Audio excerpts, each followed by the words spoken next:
Le SUV hybride rechargeable avec la plus grande autonomie en 100% électrique, c'est lui, le nouveau Volkswagen Tiguan PHEV. Cette dernière génération du Tiguan, elle a été présentée au début de l'année 2024. En France, elle a connu un succès assez significatif, puisqu'il s'en est vendu plus de 17 000 exemplaires sur l'exercice 2024. Juste derrière la Polo et bien sûr le T-Roc, c'est le 3e modèle de la gamme Volkswagen le plus vendu en France. Volkswagen en France, l'année dernière, c'est quand même plus de 119 000 véhicules vendus. Et d'ailleurs, leur part de marché a progressé. Elle atteint 7% sur l'année 2024. Et en Europe, il s'est vendu plus de 1 250 000 unités de Volkswagen. Et dans le monde, c'est plus de 4,8 millions d'unités. Donc le groupe allemand se porte assez bien. Et bien sûr, pour bien se porter, il y a une stratégie autour d'une diversification de la gamme. Il y a plusieurs modèles qui ont été présentés, mais surtout, beaucoup de motorisations sont maintenant présentes dans le groupe Volkswagen, pas seulement thermique, pas seulement hybride ou hybride rechargeable, mais aussi 100% électrique. Là, on est sur une version hybride rechargeable avec ce PHEV qui, comme je vous l'indiquais, présente une caractéristique majeure, une autonomie en 100% électrique qui peut dépasser en cycle urbain les 150 km. Vous allez voir que ses concurrents, ils n'arrivent pas à faire mieux, mais ça, j'y reviendrai en fin de vidéo. Est-ce que c'est pertinent d'acheter un Tiguan PHEV en 2025, que ce soit en tant que particulier ou en tant que professionnel ou pour une entreprise? Est-ce que surtout il a des chances pour se battre face à ses concurrents, qui étaient quasi inexistants il y a un peu plus de 10 ans, qui maintenant sont très nombreux, surtout avec des motorisations similaires? Mais je vais répondre à toutes ces questions en fin de vidéo. Bien sûr, pour répondre à ces questions, comme à mon habitude, je vais vous détailler toutes ses caractéristiques extérieures, ses technologies embarquées, son habitacle. J'irai faire un tour sur la route pour vous donner mon avis sur son comportement routier et je conclurai cet essai avec ses qualités et aussi ses défauts, et j'en ai trouvé pas mal, et puis je le comparerai à tous ses concurrents pour que vous puissiez strictement tout connaître sur cette toute dernière version du Tiguan hybride rechargeable. Donc restez bien jusqu'au bout de la vidéo pour avoir mon avis là-dessus. Sur YouTube, abonnez-vous, activez la cloche de notification, mettez un pouce bleu si cette vidéo vous plaît, ça m'aide énormément dans le référencement des vidéos. Ceux qui sont à la recherche d'un véhicule leur permettant d'optimiser leur consommation de carburant, mais aussi leur fiscalité, j'y reviendrai d'ici quelques instants. Cette vidéo, elle va vous intéresser.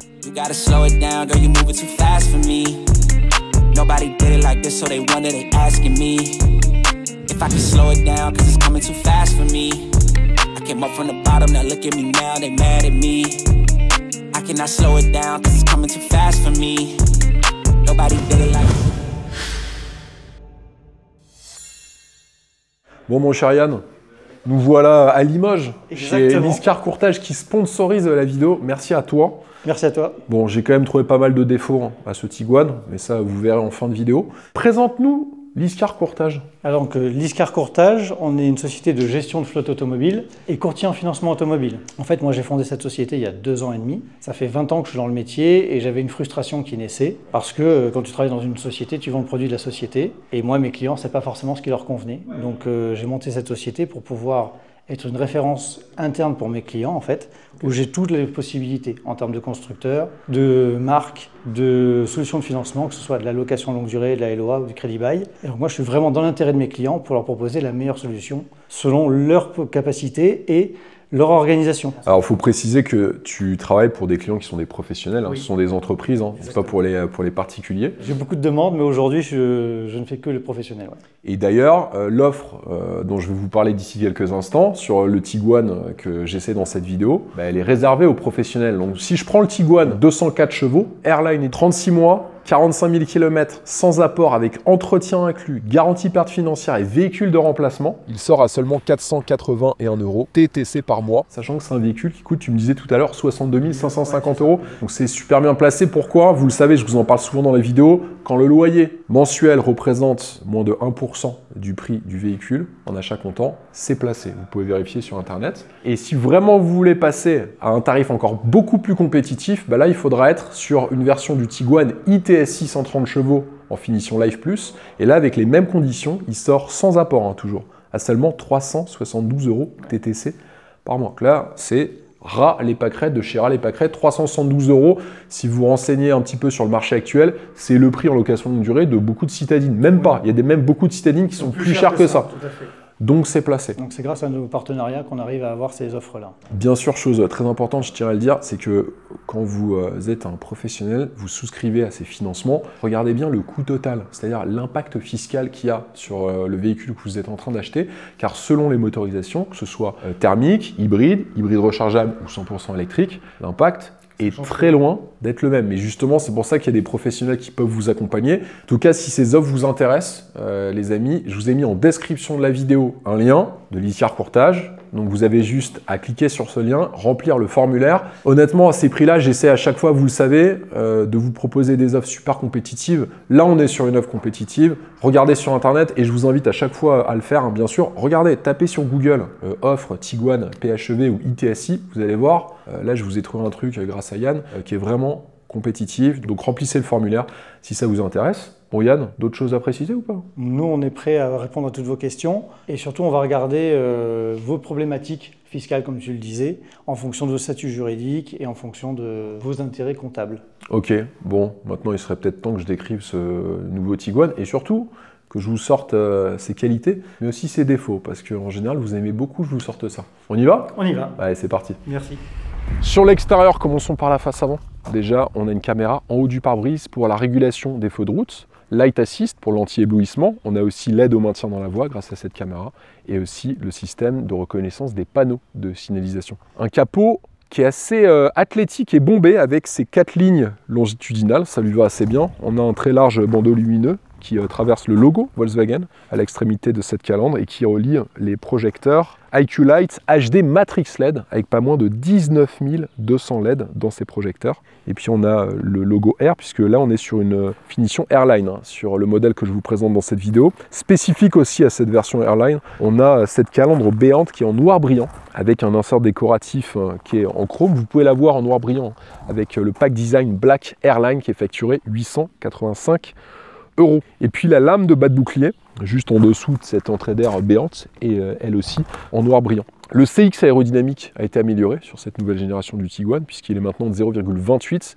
et sur l'ancienne génération du Tiguan, il était de 0,33. Beaucoup de constructeurs automobiles travaillent le CX aérodynamique sur des versions électrifiées, car ça leur permet d'augmenter les autonomies lorsqu'on utilise le moteur électrique, hein, c'est le cas sur une version hybride rechargeable, mais ils le font aussi et surtout sur des véhicules 100% électriques, où là, c'est un intérêt majeur, puisque ça leur permet de mettre en avant des autonomies qui sont plus importantes que certains de leurs concurrents. De série, on a des jantes 19 pouces Coventry, et sur notre modèle, ce sont les jantes bicolores 20 pouces diamantées. On les appelle les Litz, arches de roue qui sont en noir brillant, jupe latérale en couleur carrosserie, tout comme d'ailleurs les poignées de porte qui ne sont pas affleurantes. Ça, c'est un petit peu dommage à ce niveau de gamme, je m'attendais à ce qu'elles le soient.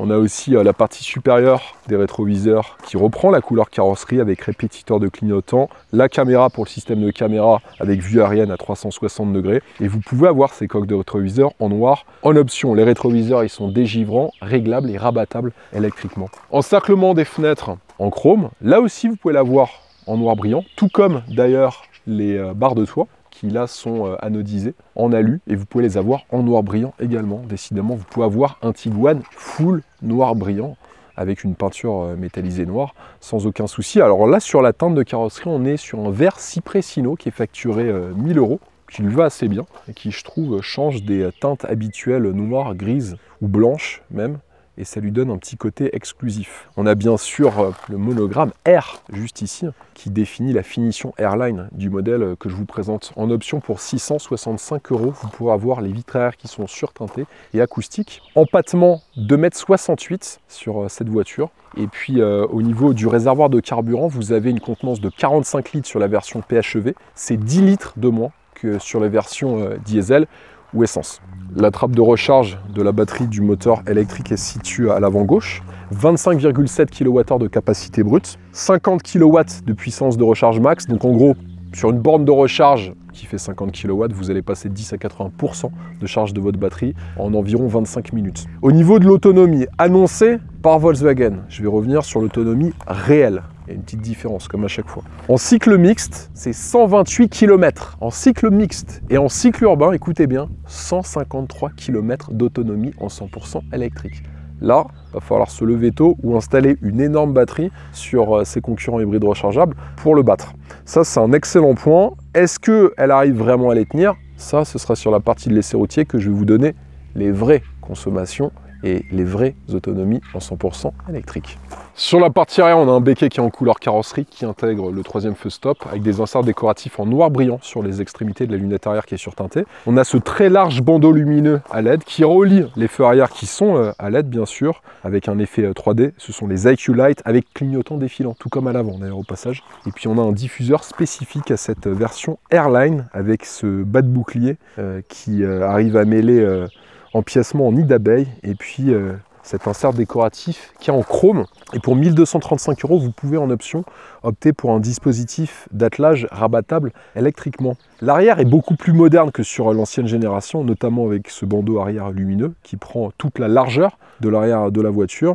Et je trouve qu'il apporte non seulement de la modernité, mais aussi beaucoup plus de douceur et d'harmonie dans le design à l'arrière de la voiture. Ouverture et fermeture électrique du haillon, ça c'est 2 séries sur la finition que je vous présente. C'est la Airline Edition. 490 litres d'espace dans cette configuration, donc c'est une version hybride rechargeable et forcément vous avez moins de place que sur les versions thermiques traditionnelles, donc sur les 100% essence ou diesel. Elles ont 162 litres de plus, c'est quand même assez considérable. Et banquette rabattue. Sur cette version PHEV, vous avez 1486 litres. Il y a des petits rangements à droite et à gauche du seuil du coffre. Et puis vous avez aussi des commandes ici pour baisser la banquette arrière qui est rabattable. Il y a un rangement sous le plancher du coffre qui est assez considérable, dans lequel vous pourrez facilement ranger vos câbles de recharge, mais pas que, tant la place est généreuse. Dommage qu'il y ait cet empiècement qui en fait empêche de mettre une valise sous le plancher de ce coffre. Et une petite lumière à droite et à gauche est également présente. Et vous avez des crochets d'arrimage à droite et à gauche, justement dans ces renfoncements. Bien sûr, le triangle de signalisation, il se trouve juste ici. Et pour fermer le haillon, ça se passera avec cette commande. Au niveau de ses dimensions, longueur 4,54 m, c'est 3 cm de plus en longueur par rapport à la précédente génération. Largeur 1,86 m, là c'est 2 cm de plus et hauteur 1,66 m. Là c'est 1 cm de moins. Donc il évolue un tout petit peu en termes de dimension, même si c'est difficilement perceptible à l'œil nu. 1866 kg sur la balance, donc c'est quand même 250 kg de plus sur cette version hybride rechargeable par rapport à des motorisations essence ou diesel, et il y a un malus au poids malheureusement de quand même 670 € à prendre en considération pour la première immatriculation. 6 motorisations disponibles, 2 motorisations diesel, 2 motorisations essence et 2 motorisations hybrides rechargeables, une de 272 chevaux et une autre que j'essaye de 204 chevaux. 350 Nm de couple, transmission en roue avant via une boîte à double embrayage DSG à 6 rapports et les performances sont plutôt bonnes, notamment grâce à un poids malgré tout assez contenu, en dessous de 1,9 tonne, 210 km/h en vitesse de pointe, 8,2 secondes de 0 à 100 km/h, consommation mixte annoncée par Volkswagen 0,5 litres au 100 km. Bon, vous le savez comme moi, ça c'est quand vous ne consommez que les batteries de votre moteur électrique et que vous utilisez quasi pas le moteur thermique. Dans les faits, c'est un petit peu plus. Volkswagen annonce que batterie complètement déchargée, donc batterie du moteur électrique complètement déchargée, là c'est aux alentours de 6 litres au 100 km. Après, vous le savez comme moi, si vous jouez vraiment le jeu de l'hybride rechargeable, vous pouvez effectivement avoir des consommations de 1 à 2 litres au 100 km sans aucun souci. Consommation électrique, 17,5 kWh au 100 km annoncé par le constructeur Volkswagen. Je vais revenir, je parle plus d'autonomie moi en 100% électrique que de consommation 100% électrique, ça parle beaucoup plus aux utilisateurs et futurs propriétaires. 53 900 € en prix de base et le modèle que je vous présente avec la motorisation PHEV 204 chevaux en Airline Edition avec cette peinture métallisée qui est facturée 1000 €, lui s'affiche à 62 550 €. Si on m'avait dit il y a 15 ans qu'un Tiguan pourrait coûter plus de 60 000 €, je l'aurais jamais cru, mais avec toutes les technologies qu'il a, et puis surtout ce nouveau design, ses jantes, les accessoires, les équipements de série, on dépasse les 60 000 €, ça paraît stratosphérique. Heureusement qu'il y a des offres en location longue durée. Émission de CO2 entre 9 et 12 grammes de CO2 par kilomètre, comme c'est PHEV. Donc là, vous ne paierez pas de malus écologique à l'immatriculation. Sellerie tissu, Alcantara et simili-cuir sur notre finition Airline. Ça lui va assez bien, ça donne un côté un petit peu sportif. Accoudoir central avec 2 porte-gobelets que vous pourrez déployer de cette manière. La banquette arrière est rabattable en 40, 20, 40 et la banquette arrière est coulissante sur 18 cm. Ça c'est top, ça vous permet d'agrandir l'espace dans le coffre si nécessaire, mais surtout potentiellement d'avoir beaucoup de place pour les passagers arrière. Alors, les passagers de droite et de gauche seront très confortablement accueillis. En revanche, le tunnel central est très présent pour la personne qui va s'asseoir au centre et l'assise au centre est relativement ferme. Poche aumônière présente sur le dossier des sièges avant qui paraissent assez massifs et lorsqu'on s'assoit dans le véhicule, la très bonne nouvelle, on a une place considérable sous ces sièges. Regardez plutôt, il y a un bon 30 cm. Donc ça vous apporte beaucoup d'espace pour positionner vos chaussures. Et du coup, on a de la place. Moi, même avec ma taille, j'ai de la place au niveau de mes jambes, de mes genoux, de mes coudes et aussi au niveau de la garde-toit. Regardez, je fais 1,88 m et j'ai au moins 5 cm en me tenant droit au-dessus de ma chevelure folle. Ciel de pavillon anthracite. On a sur cette finition Airline Edition le toit ouvrant panoramique qui est de série. Sinon, c'est 1 385 €. Avec le pack hiver facturé 770 €, vous pourrez avoir les sièges arrière chauffants, pour ceux qui habitent dans des zones où il fait souvent froid. Bus d'aération orientable sur l'arrière, réglage de la climatisation et du chauffage. On a 2 ports USB-C qui sont présents. On a des vitres de custode qui apportent un puits de lumière supplémentaire, même si le toit ouvrant a une surface vitrée considérable. En plus, il est occultant avec le rideau qui est juste ici. Sur les contreportes, alors moi je regrette, malgré la présence d'inserts décoratifs de bonne qualité, une finition qui est selon moi pas à la hauteur du reste du véhicule. Je m'attendais à peut-être un peu plus d'exclusivité quand je regarde l'avant du véhicule qui est magnifique. Là, on a du plastique dur sur la partie supérieure, la partie centrale également, puis la partie inférieure. Heureusement, on a de la feutrine juste ici, à l'intérieur du rangement.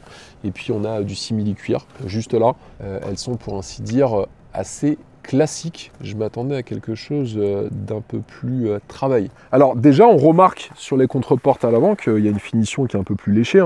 Déjà sur la partie supérieure, on retrouve du simili-cuir avec ce liseré bleu. Et puis même l'insert décoratif qui est côté passager sur la planche de bord est repris sur les contreportes. Et il est vrai que là, pour le coup, on retrouve également de la feutrine dans le rangement. Certes, il y a du plastique dur, mais la contreporte est quand même mieux finie que sur l'arrière du véhicule. Seuil de porte en alu avec le R de Airline. Pédalier en acier inoxydable. Système audio de série, c'est 8 haut-parleurs. Et là, on a des sièges avant sport, appui-tête intégré, ergo active pour le conducteur, fonction massage. Ils sont chauffants en option. Et même si les flancs des sièges sont assez marqués, ils sont relativement très confortables. Même les appuis-têtes, ils ont réussi à apporter un petit peu de moelleux. On ne s'attend pas à ça quand on regarde le design des sièges. Et surtout, on est très bien maintenu. L'assise est large, le dossier est large. Même des personnes corpulentes comme moi vont facilement trouver leur bonheur en termes de réglage. Et même si là, on a que très peu de réglages électriques, l'ensemble des réglages manuels vous permettra de facilement trouver votre bonheur.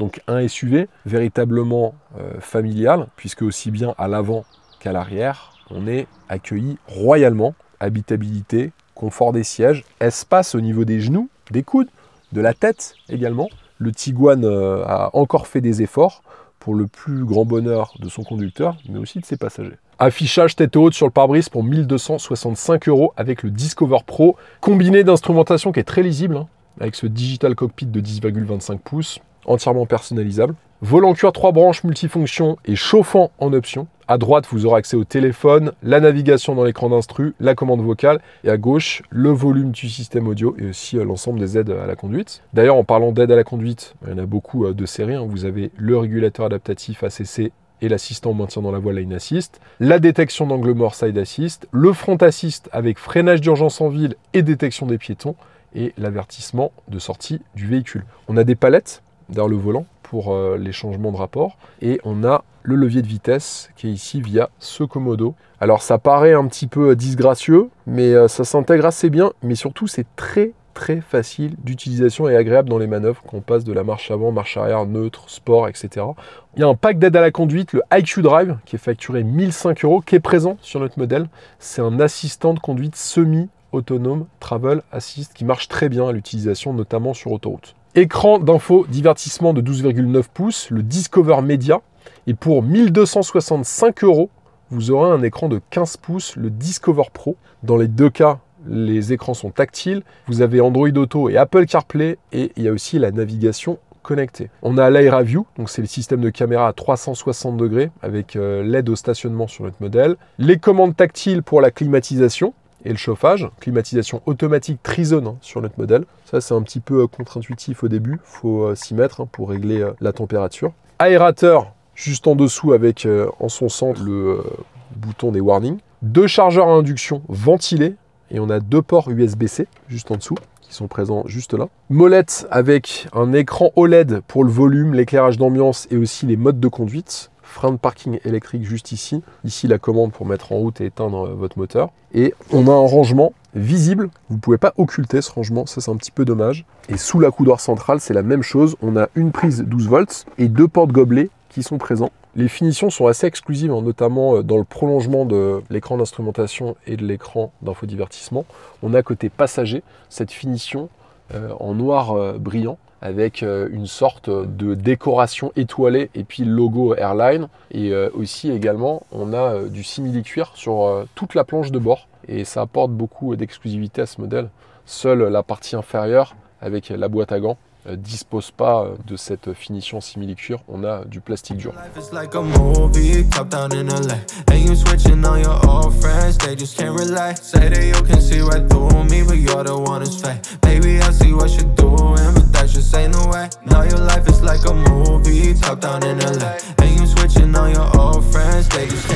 Passons maintenant à l'essai routier. Déjà, on a ces suspensions pilotées dynamiques châssis contrôle pro qui sont 2 séries sur le modèle que j'essaie. Suspension pilotée, ça commence à être sur des SUV hybrides rechargeables, une option qui est très appréciée de par le confort et aussi le dynamisme qu'elles arrivent à apporter par rapport à des suspensions classiques. Les suspensions pilotées, il faut que vous sachiez que sur des gros SUV hybrides rechargeables qui font 2 tonnes 2, 2 tonnes 3, voire plus, c'est une option qui est juste indispensable. Le poids doit bien sûr être géré sur les phases dynamiques par une fermeté des amortisseurs, mais il faut aussi apporter du confort. Parce que si vous n'êtes que sur des amortisseurs fermes, je pense que les passagers ils vont grandement se plaindre de l'inconfort de la voiture. On sait que ces voitures, elles sont lourdes. Là, on est quasi à 1,9 tonne à vide. Donc là, vous rajoutez quelques personnes, on va dépasser facilement les 2 tonnes. Et il faut nécessairement et logiquement ces suspensions pilotées. Donc, il est clairement plus confortable que l'ancienne génération PHEV du Tiguan. Mais surtout, moi, ce que j'ai remarqué, c'est que les suspensions gèrent mieux les mouvements de tangage et de roulis de la voiture. Donc en termes de tenue de route, c'est aussi mieux que son prédécesseur. Sur le diamètre de braquage, c'est 11,7 mètres. On a une direction assistée qui a servi à la vitesse. Chose importante, c'est le retour d'information. On n'est pas sur un véhicule à vocation dynamique. Uniquement le confort va être mis en avant sur cette version PHEV du Tiguan. Et c'est vrai que le retour d'information n'est pas très précis et fin, comme ça peut l'être chez certains de ses concurrents. Je parle bien sûr du BMW X3 par exemple. C'est pas vraiment ce qu'on lui demande, mais j'ai pas noté un retour d'information qui va vous inciter de manière naturelle et logique à adopter des rythmes sportifs au volant de ce Tiguan. Pas moins de 4 modes de conduite sont proposés. Vous avez Eco, Confort, Sport et Individual. On peut pas vraiment dire que les modes de conduite soient véritablement marqués, même si en sport on sent une certaine vigueur de la voiture, une fermeté accentuée sur la direction et les suspensions. Mais les modes de conduite ne sont pas très marqués. Vous vous mettrez en sport quand par exemple vous allez attaquer un col de montagne, mais en fait la plupart du temps on va être en confort. Mais ce qu'il y a à retenir, c'est surtout les modes hybrides. En fait vous avez 2 modes, vous avez le e-mode qui va forcer le passage en 100% électrique et vous avez le mode hybride. Et ce mode hybride, lui, il va gérer automatiquement et optimiser l'utilisation du moteur électrique et du moteur thermique. J'ai essayé le mode e-mode et en forçant ce mode 100% électrique, vous allez faire je pense 110 km réels en conduite normale, en 100% électrique, en cycle mixte et en cycle urbain, je pense que vous pourrez atteindre 120-125 km.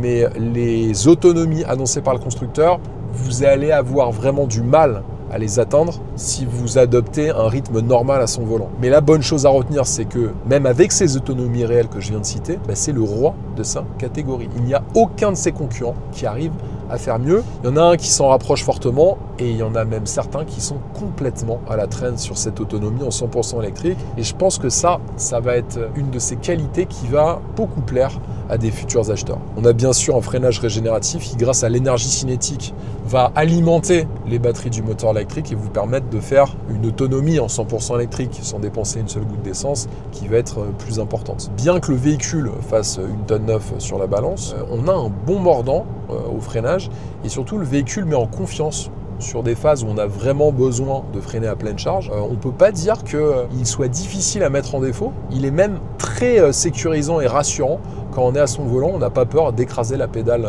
de frein pour, par exemple, éviter une collision avec un véhicule ou un objet qui pourrait se présenter sur votre chaussée. Au niveau de l'insonorisation, j'ai pas entendu de bruit d'air, bruit aérodynamique gênant au niveau du pilier A de la voiture. La voiture est bien insonorisée, d'autant plus que vous pouvez en option avoir un vitrage acoustique à l'arrière, je vous le rappelle. Et ça participe aussi à son confort à bord et l'agrément de conduite qu'il peut apporter, parce que quand vous n'avez pas le bruit du moteur thermique, on se concentre beaucoup plus facilement sur les bruits extérieurs, les bruits aérodynamiques. Et c'est vrai qu'à ce petit jeu-là, il se positionne plutôt dans la fourchette haute de sa catégorie. Alors si vous êtes un gros rouleur, est-ce que c'est le type de motorisation qu'il faudra acheter? Je pense pas. Si vous faites plus de 25 000 km par an avec beaucoup d'autoroutes, je vous déconseille d'acheter une version PHEV. Là où elle va être vraiment pertinente, c'est pour des gens qui vont avoir des trajets urbains, périurbains ou sur des routes départementales ou nationales répétées. Si vous avez 50, 100, 120 km par jour à effectuer, là, ça a vraiment du sens parce que vous avez une réelle autonomie de 110-120 km. Donc en termes d'économie de carburant, là, ce sera net.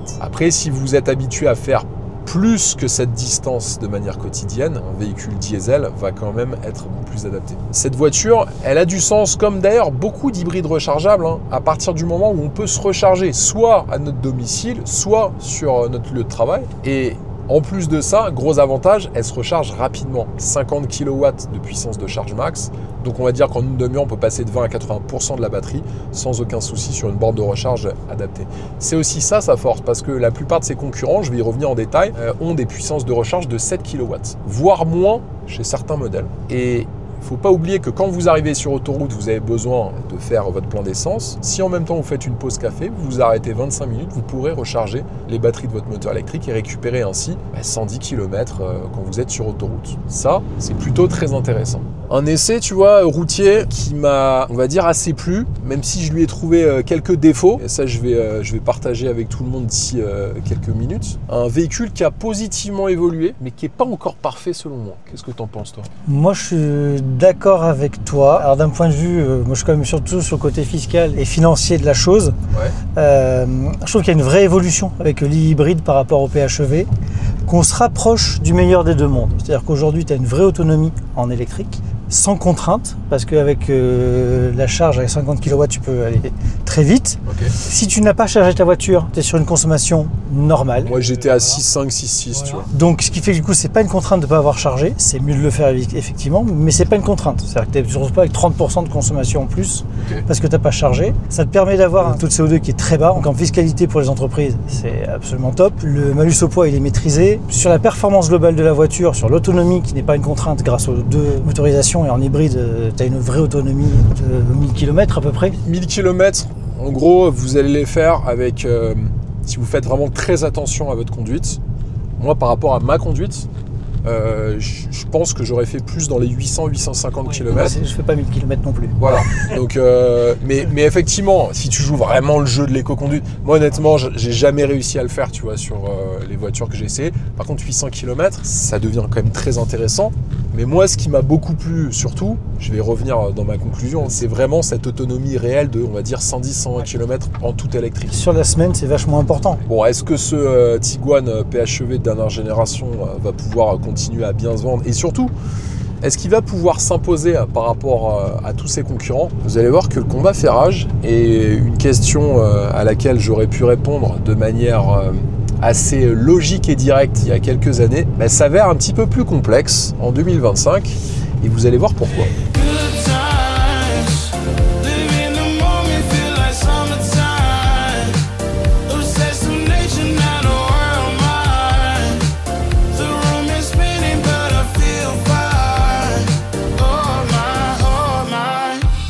Il faut maintenant conclure l'essai de ce nouveau Volkswagen Tiguan PHEV 204 chevaux. Alors, pas mal de défauts que j'ai relevés. Déjà, volume de coffre qui diminue. On a le poids qui augmente forcément, plus 250 kg par rapport aux versions diesel ou essence. Bon, ça commence à faire. Et puis, on paye un malus au poids, même s'il n'est pas très élevé. On le paye quand même lors de la première mise en circulation du véhicule en 2025, malheureusement. Des plastiques durs.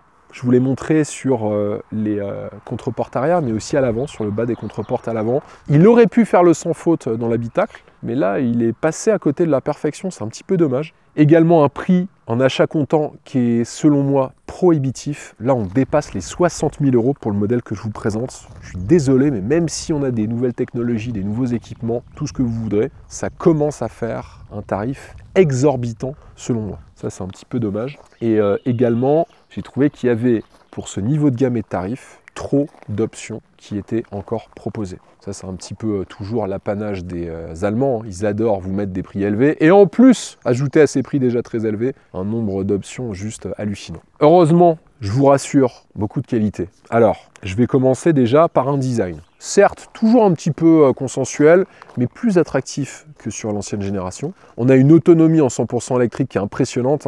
On va dire que réellement, vous allez faire à peu près 110-115 km en 100% électrique. C'est ce que j'ai réalisé. Et si vous jouez le jeu en ville, là, vous pourrez faire dans les 120-130 km réels. Ce qui est considérable pour un véhicule hybride rechargeable, en tout cas dans sa catégorie, sur l'autonomie, c'est lui le roi. Consommation de carburant qui est raisonnable, même batterie déchargée, vous allez être aux environs des 6,5 litres, batterie déchargée, ce qui est assez correct. J'ai trouvé aussi l'habitacle très réussi, l'ajustement, l'ergonomie, les matériaux utilisés, sauf bien sûr le plastique sur les contreportes. L'agrément de conduite qui est très bon, on a une bonne insonorisation, une bonne filtration des aspérités de la chaussée, une bonne suspension. Confort des sièges également.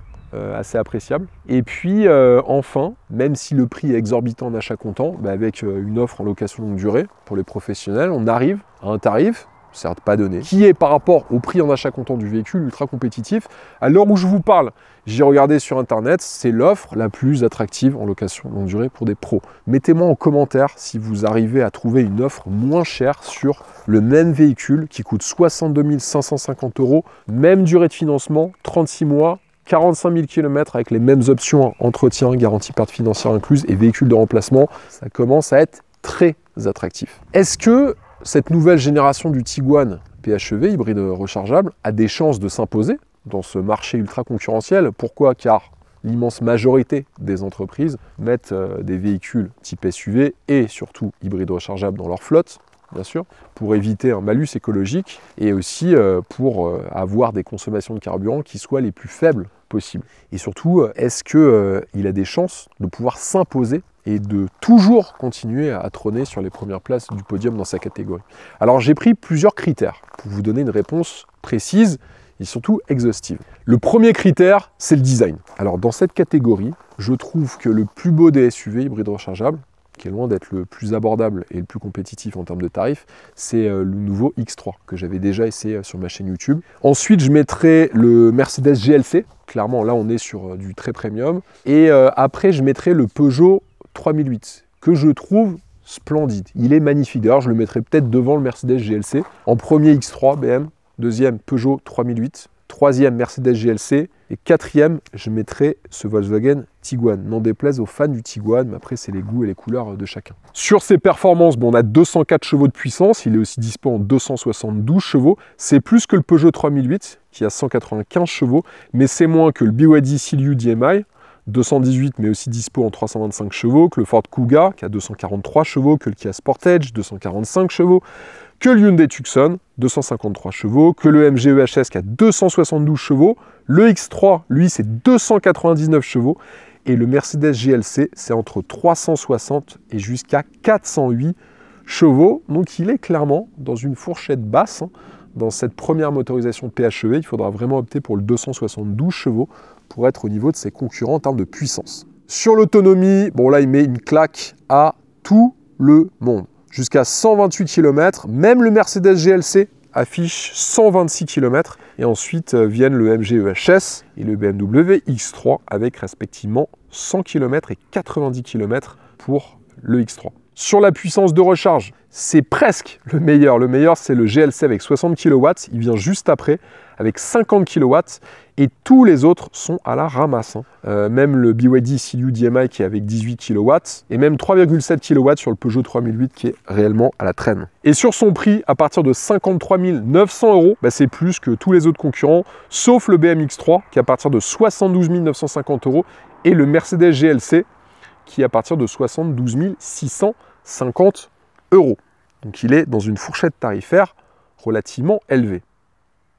Comme vous avez pu le constater, c'est pas forcément le meilleur, sauf sur deux choses, son autonomie et sa puissance de recharge, où il est égal presque le Mercedes GLC, mais vous avez vu sur les autres critères, il est quand même relativement cher, c'est pas le plus puissant. Et pour autant, je pense que cette nouvelle génération du Tiguan va certes peut-être pas connaître les volumes de vente de certains de ses concurrents, mais selon moi, il va être dans le trio de tête des véhicules hybrides rechargeables. Alors, on va y avoir le nouveau RAV4 hybride rechargeable qui va arriver dans pas très longtemps. Il a été annoncé, les premières images, elles sont sorties. Je pense qu'il va arriver courant 2026. C'est vrai que ça va être un concurrent de choix.